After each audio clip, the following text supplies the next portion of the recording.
ওই একটা দোয়া করতাম আগে মাসে একদিন। প্রথম ছিল মাসে 2 দিন, পরে আবার কমায় একদিন করে করছে। প্রতি শুক্রবার খেতাম আর কি, মাসে একদিন শুক্রবার আর কি। ওখানে যে তাহলিল করে দেশে তাহলিল পড়াইতেন, কিন্তু এবার দেশে থেকে ঘুরে আসার পর থেকে ওটা বন্ধ হয়ে গেছে আর কি। এখন মেসেজ দিলেও তেমন গুরুত্ব দেয় না এই আর কি। আর আমার বিষয়টার সমস্যা, বিষয়টার লাইসেন্সটা রিনিউ হইতেছে না। মাহমুদ সাহুর আপনি কই? আপনার তো দেখা যায় না। জি মাহমুদ সাহেব, মাহমুদুল হাসান ভাই বিয়ে করতেছে, কাজ করতেছে। আচ্ছা, তাহলে এখন আমরা হাজিরে দেখবো, পরবর্তীতে তো কাজ করব। নাইম সাহেব, তারপরে হ্যাঁ, তারপরে আর কি কি হয় বলেন? টিউশন এটা বর্তমানে বন্ধ হয়ে গেছে। আমি যেখানে দোয়া করতাম ওই টিউশনই করে দেশে ওই দোয়া খায়ের করতাম, ওইটা মোটামুটি বর্তমানে বন্ধ হয়ে গেছে। এখন আর ডাকে না। দ্বিতীয় আমার লাইসেন্সটা দিয়েছে কোম্পানিটা, সেই কোম্পানির লাইসেন্সটা রিনিউ হয়েছে না আর কি। বর্তমানে আমার ভিসাও নাই, ভিসা ছাড়াই আছে বর্তমানে না। মোটামুটি অনেকদিন ধরে ভিসাটা লাগতেছে না পাসপোর্টে। অবৈধভাবে আছে বর্তমানে। হ্যাঁ, অবৈধের মতো আর কি। হ্যাঁ, যেহেতু ভিসার টাইম শেষ হয়ে যাচ্ছে। আচ্ছা, আশরাফ আলী ভাই আপনি একটু বসেন। রেডি? ঘুম একটু কম হয় আর কি, শারীরিক যে সমস্যা, ঘুমটা একটু কম হয় আর কি। রেডি? ইনশাআল্লাহ।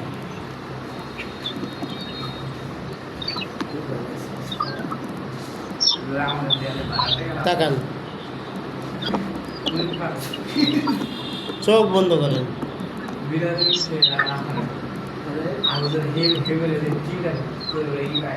মুফতি ওমর শাহুর আসেন।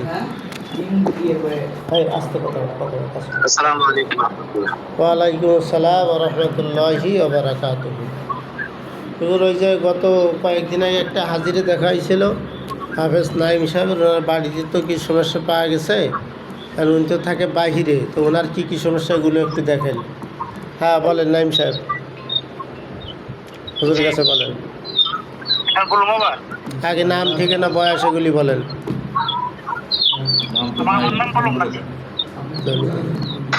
আপনি বলেন, নাইম সাহেব বলেন। আমার ঠিকানা আগে বলুন না, ওই আপনি বলেন, পূর্ণ নাম বলেন। পূর্ণ নাম বলেন, নাম, বয়স। আমার নাম মোহাম্মদ নাইম, বয়স 40। বাবার নাম হাফেজ খলিলুর রহমান। ঠিকানা পটিয়া আমরা নিজের যে না ওই দেশে বিদেশে যে ঠিকানা, করোনার ঠিকানা বলেন।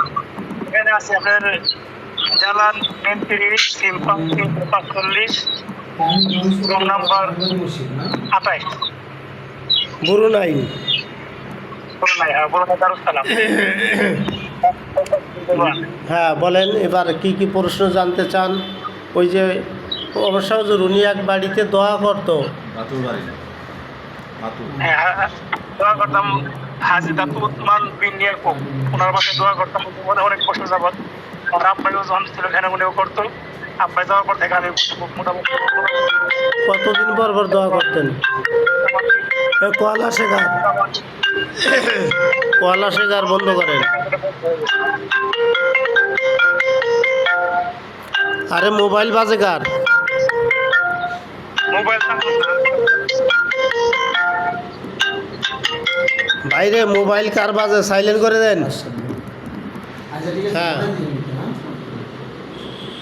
ওই বাসায় করতাম। এখন ওই রমজানের পর থেকে ওটা বন্ধ হয়ে গেছে। ওটা কতদিন পর পর দোয়া করতেন? মাসে একদিন। প্রতি মাসে? এটা করায় না, রমজানের পর থেকে এই পর্যন্ত করায় নাই। না, দেখেন তো এই বিষয়টা কেন, কি দেখি কেউ কোনো কিছু করছে কিনা, আধ্যাত্মিক কোনো কারণ আছে নি, এগুলি দেখেন, বিস্তারিত দেখেন ইনশাআল্লাহ। 4টা বুঝেছি। আর কি করা আছে?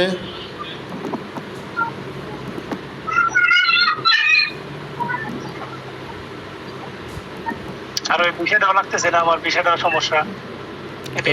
বিষয় লাগতেছে না, বিষয়ের সমস্যা, এটা কি কারণে? ওই জায়গায় তো ওইটা আটকায় রেখেছে। আটকায় রেখেছে। এত মুশকিল নাইম সাহুজুর, মানে কাজ করতে হবে, হ্যাঁ, কি করা যায় দেখেন। মানে এটার কাজ করতে হবে, কাজকর্ম। জি, কাজ করেন ইনশাল্লাহ, কাজ করেন। আর এদিকে আপনার ওই বাড়ি টাড়ি এগুলোও বন্দনা করতে হবে, সেটা আগে বলেছিলাম। জি, দেশের বাড়ি না। হ্যাঁ হ্যাঁ, তাহলে কাজ করি আমরা।